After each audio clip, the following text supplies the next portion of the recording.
जय हिंद दोस्तों, कैसे आप सब। तो अभी तक हम लोग बौद्ध धर्म से रिलेटेड जो भी तीन वीडियो आया था उसमें हम सारा बौद्ध धर्म से रिलेटेड टॉपिक कवर कर लिए थे, जिसमें कि आपका भगवान बुद्ध के बारे में, बौद्ध धर्म से रिलेटेड जो भी आपका टॉपिक रिलेट हो रहा था उसको कवर अप किए।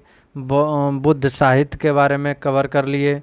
अब एक बच रहा था आपका स्तूप, जो कि आर्ट एंड कल्चर के तहत अंतर्गत आता है, लेकिन फिर भी हमें लगा कि नहीं, अगर जबकि बौद्ध धर्म कंप्लीट किए हैं तो साथ साथ स्तूप को भी कवर कर लेना चाहिए। इसमें हम जानेंगे कि स्तूप क्या होता है, इसकी संरचना कैसी होती है, कितने प्रकार के स्तूप होते हैं, इसका महत्व क्या है, और कुछ उदाहरण भी देख लेंगे, जैसे कि आपका पिपरावा स्तूप है, सांची स्तूप है।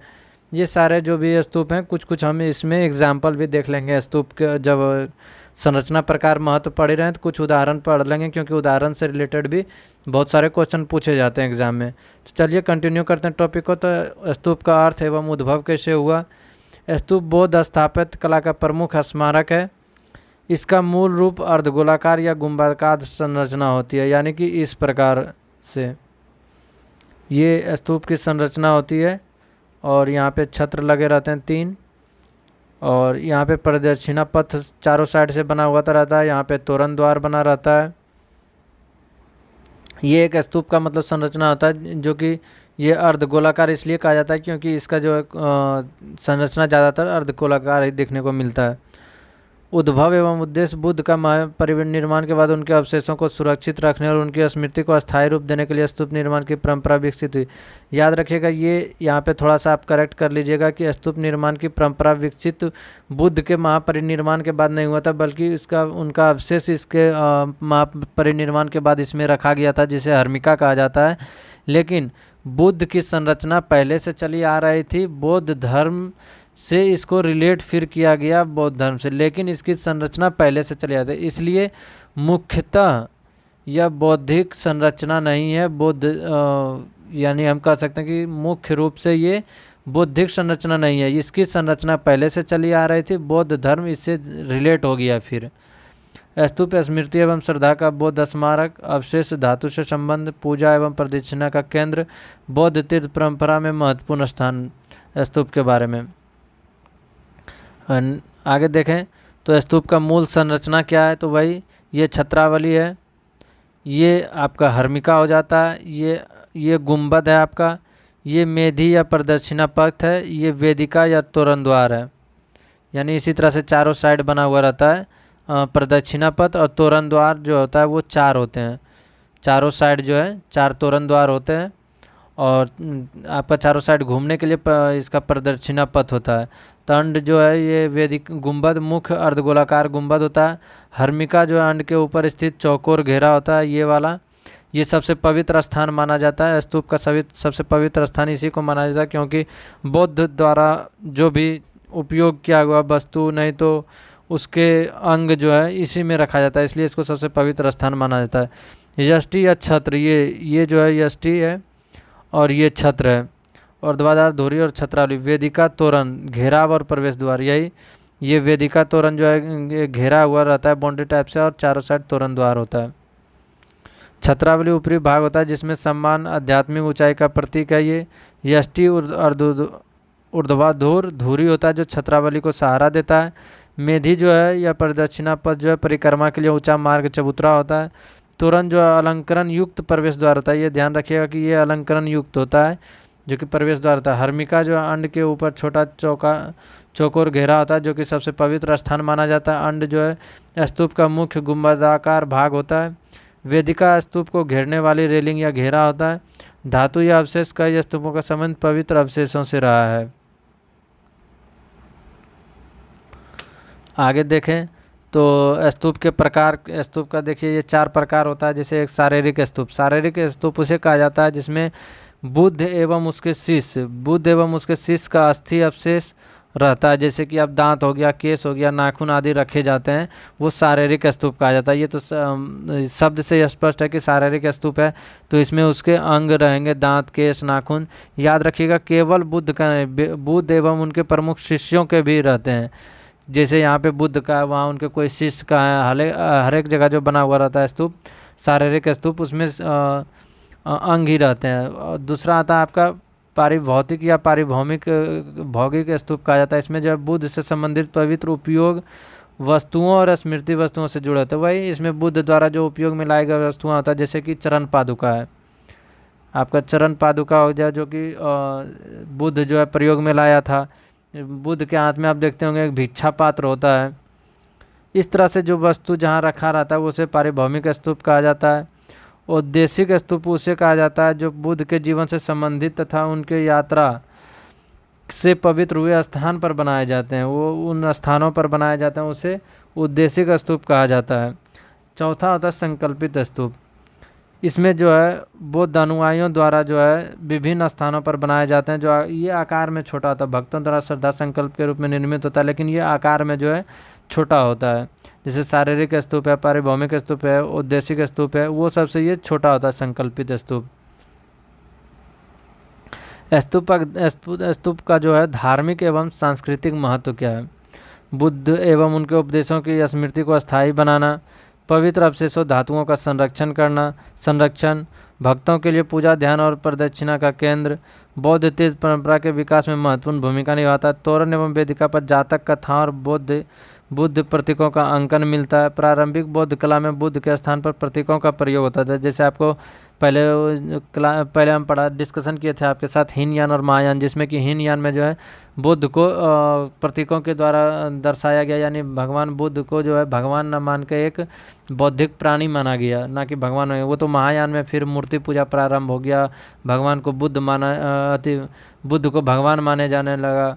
ये महायान में हुआ। हीनयान जो है प्रतीक के द्वारा इसको दर्शाता था, जैसे धर्म चक्र, पद चिन्ह, बोधि वृक्ष, ये हो गया। ये कुछ महत्वपूर्ण शब्द इधर दिए हुए हैं, ये आप देख लेंगे। तीर्थ में स्मृति, श्रद्धा, धार्मिक यात्रा। आगे हम देखें एग्जाम्पल के तौर पे तो सांची का स्तूप, ये इस पे इधर ये डायग्राम बन गया, लेकिन हम आपको इधर समझा देते हैं कि सांची का स्तूप जो है वो मध्य प्रदेश का जो है रायसेन जिला में अवस्थित है। यहाँ ये बेतवा नदी के किनारे, किस नदी के किनारे? तो बेतवा नदी के किनारे स्थित है। इसकी खोज जो 1818 में जनरल टेलर ने किया था, जनरल टेलर।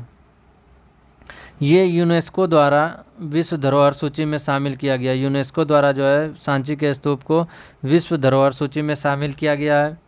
ये इसका जो निर्माण हुआ था किसके समय हुआ था? तो सम्राट अशोक के समय ये इसका निर्माण हुआ था। सांची स्तूप में जो है बुद्ध के प्रतीकों के माध्यम से दिखाया गया। इसमें जो है क्या बुद्ध के जो है, जैसे कि अभी हम बता रहे थे कि बोधि वृक्ष, ये सब धर्म चक्र के परिवर्तन, इस तरह से जो है जैसे पद चिन्ह के तहत, खाली सिंहासन के तहत, ये इस बार यूपीएससी में भी पूछ लिया था। ये हम आगे भी आपको बुद्ध का जो क्लास थी डिस्कशन हम कर रहे थे, उधर बौद्ध धर्म के बारे में उसमें बता दिए थे कि किसका मतलब क्या होता है, पद खाली चक्र सिंहासन का मतलब क्या होता है, ये सारा हम डिस्कशन कर चुके हैं। तो एक बात ध्यान रखिएगा कि सांची स्तूप अगर पूछेगा तो सांची का स्तूप का बहुत इंपॉर्टेंट है उसमें, क्योंकि ये एग्ज़ाम के पॉइंट ऑफ व्यू से बहुत ज़्यादा इंपॉर्टेंट होता है। इसलिए थोड़ा सा इस पर ज़्यादा डिस्कशन हम लोग कर लेंगे कि यहाँ जो पाया गया था, तो यहाँ सांची में जो है 3 स्तूप यहाँ था, जिसमें अन्य 2 जो है छोटे छोटे थे और एक जो है बड़ा था, जिसे महास्तूप कहा गया। उसका नाम क्या था? महास्तूप उसको बोला गया। छोटे स्तूपों में जो है बुद्ध के शिष्य सारिपुत्र और महामोगदलायन के अवशेष थे। किसके किसके अवशेष थे? तो सारिपुत्र और महामोगदलायन के अवशेष थे। स्तूप संख्या 1 जो है वही महास्तूप जो था वो नक्काशी के लिए प्रसिद्ध था। यहाँ ये इसका जो एक बात ध्यान में रखिएगा, इसका जो मूल रूप था, मूल रूप ईंट का बना हुआ था। मूल रूप जो ईंट का एक छोटा सा ढांचा था, लेकिन आगे चल के ये पत्थर के वेदिका तोरण द्वार से सुसज्जित करके बड़ा बना दिया गया। आगे सांची स्तूप के बारे में जबकि हम एक बात ध्यान में रखें तो सांची स्तूप के संदर्भ में जो है मेजर अलेक्जेंडर कनिंघम जो था वो विस्तार से इसका उल्लेख करते हैं। और जब ये स्तूप खोजा गया था तब इसका 3 तोरण द्वार जो है, जैसे हम बताया था कि 4 तोरण द्वार होता है, लेकिन 3 तोरण द्वार जो है खड़ा हुआ, यानी कि अच्छा अवस्था में पाया गया था, लेकिन चौथा जो था वो गिरा हुआ था। और ये जो टीला भी था सांची का, जब इसका खोज हुआ तो ये अच्छी अवस्था में थी। आगे देखें तो आगे आपका आता है पिपरावा स्तूप, जिसका स्थान उत्तर प्रदेश के सिद्धार्थनगर क्षेत्र में नेपाल के सीमा के निकट है। प्राचीन कपिलवस्तु क्षेत्र से संबंध है। इसका महत्व देखें तो पिपरावा एक महत्वपूर्ण बौद्ध पुरातात्विक स्थल है। यहाँ मिले अवशेष, पात्र और अभिलेख बौद्ध धातु अवशेष परंपरा के अध्ययन में महत्वपूर्ण है। परीक्षा बिंदु से अगर देख लें तो पिपरावा सिद्धार्थनगर कपिलवस्तु क्षेत्र में है। आगे देखें अमरावती स्तूप, ये भी बहुत इंपॉर्टेंट हो जाता है आपका एग्जाम के पॉइंट ऑफ व्यू से। स्थान इसका आंध्र प्रदेश में कृष्णा नदी के तटवर्ती क्षेत्र में है। धान्यकटक धरणीकोटा से संबंध है। कला से एवं विकास, सातवाहन काल में विशेष विकास, सफ़ेद हल्के पत्थर पर कथात्मक शिल्प और उत्कृष्ट रिलीफ इसकी पहचान है। आयक स्तंभ, 5 आयक स्तंभों की परंपरा को बुद्ध के जीवन की प्रमुख घटनाओं से जोड़ा जाता है। यानी कि अगर बात करें तो अमरावती स्तूप में जो है आयक मिलता है, आयक का निर्माण देखा जाता है। आयक का जो 5 स्तंभ के रूप में वो बुद्ध के जीवन के 5 महान घटनाओं को उद्घाटित करते हैं। ये जो 5 आयक है स्तंभ है, ये 5 महत्वपूर्ण घटनाओं का उद्घाटित करते हैं। तो अगर घटना का बात करें हम तो पहला जन्म, 5 घटनाओं का जो उल्लेख करते हैं, पहला जन्म है। दूसरा है महाभिनिष्क्रमण। महाभिनिष्क्रमण क्या होता है? गृह त्याग, ध्यान रखिएगा। पहला जन्म, दूसरा महाभिनिष्क्रमण, तीसरा निर्वाण। निर्वाण मतलब क्या हुआ? ज्ञान की प्राप्ति। जन्म हुआ, फिर गृह त्याग हुआ, फिर निर्वाण यानी ज्ञान की प्राप्ति, फिर धर्म चक्र परिवर्तन। धर्म चक्र परिवर्तन, धर्म चक्र परिवर्तन यानी प्रथम उपदेश दो दिया गया था। और 5वां आपका है महापरिनिर्वाण। महापरिनिर्वाण, ये 5 घटना जो है आयक स्तंभ के तहत इसको एक सांकेतिक रूप से दर्शाया गया है, उद्घाटित करता है 5 महत्वपूर्ण घटनाओं को। पहला जन्म हो गया, दूसरा महाविनिष्क्रमण यानी गृह त्याग, तीसरा निर्वाण यानी कि ज्ञान की प्राप्ति, चौथा धर्म चक्र परिवर्तन यानी कि प्रथम उपदेश, 5वां महापरिनिर्वाण यानी कि शरीर का त्याग करना यानी कि मृत्यु, बुद्ध की मृत्यु जो बोला जाता है महापरिनिर्वाण। ये 5 जो है अमरावती स्तूप में जो है आयक स्तंभ का आपको देखने को मिलता है। यहाँ इसका निर्माण किया गया था। उसी तरह से एक और है नागार्जुनकोंडा स्तूप, वहाँ भी जो है आयक देखने को मिला है।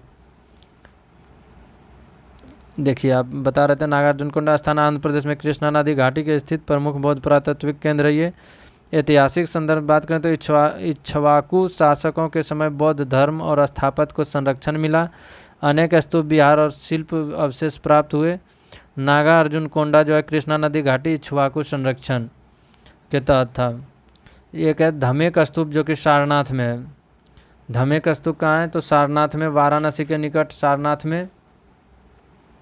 सारनाथ वह स्थान है जहाँ बुद्ध ने ज्ञान प्राप्ति के बाद प्रथम उपदेश दिया जिसे धर्म चक्र परिवर्तन किया गया। सारनाथ इसलिए इम्पोर्टेंट है क्योंकि यहाँ पे भगवान बुद्ध ने अपना पहला उपदेश दिया जिसे धर्म चक्र परिवर्तन कहा गया। धमेक स्तूप के बारे में जबकि एक बात आपको बताता, अभी तक हम जो स्तूप की संरचना देख रहे थी वो ये था आपका अर्धवृत्ताकार, लेकिन धमेक स्तूप जो है वो बेलनाकार है। वो इस तरह से बना हुआ है, ईंट का बना हुआ है, पत्थर एवं ईंट से इसका निर्माण हुआ है, लेकिन वो इस तरह से बना हुआ है आपका धमेक स्तूप सारनाथ में। और सारनाथ में अगर बात करें तो एक और स्तूप मिला है जो चौखंडी स्तूप कहा जाता है, जिसको चौखंडी स्तूप है। ये भी सारनाथ में ही अवस्थित है। तो 2 स्तूप आपका सारनाथ में हो गया, चौखंडी और धमेक। धमेक स्तूप में क्या अंतर है? तो सारे स्तूप जहाँ पे अर्धवृत्ताकार है वहीं धमेक स्तूप जो है बेलनाकार स्तूप है। ये धमेक स्तूप में अंतर है। स्तूप और बौद्ध कला की बात करें तो प्रारंभिक बौद्ध कला में बुद्ध को प्रत्यक्ष मानव आकृति के बजाय प्रतीकों द्वारा दिखाया गया। प्रमुख प्रतीक जो धर्म चक्र, बोधि वृक्ष, पद चिन्ह, खाली सिंहासन और स्तूप। कथात्मक कला जातक कथा और बुद्ध के जीवन से संबंधित प्रसरण तोरणों और रेलिंगों पर अंकित है। ये जातक कथाएं जो बौद्ध से जीवन संबंधित प्रसंग जो है वो तोरण द्वार जो कि स्तूप के आगे रहता है, इस तरह से बना हुआ तोरण द्वार, उस पर उल्लेखित है। धर्म चक्र, धर्म का प्रवर्तन, बोधि वृक्ष, ज्ञान की प्राप्ति, पद चिन्ह, बुद्ध की उपस्थिति का प्रतीक, स्तूप, पवित्रता, ये बौद्ध कला की पहचान। एक बार रिवीजन कर लेते हैं। स्तूप बौद्ध स्थापित का प्रमुख स्मारक है। अंड अर्ध मुख्य गुंबदाकार भाग, हर्मिका अंड के ऊपर चौघोरा घेरा। ये तो आपको हम उसी टाइम सब आपको रिवीजन करवा दिए थे अच्छा से बना के कि हाँ ये अंडकार ये जो है और इसके ऊपर हर्मिका है यहाँ पे छत्र लगे हुए हैं, ये सबसे पवित्र स्थान माना जाता है। ये आप जब कोई किसी का चित्र बना लेते हैं, जैसे स्तूप का आप चित्र बना के रिविज़न करेंगे तो ये ज़्यादा याद रहेगा।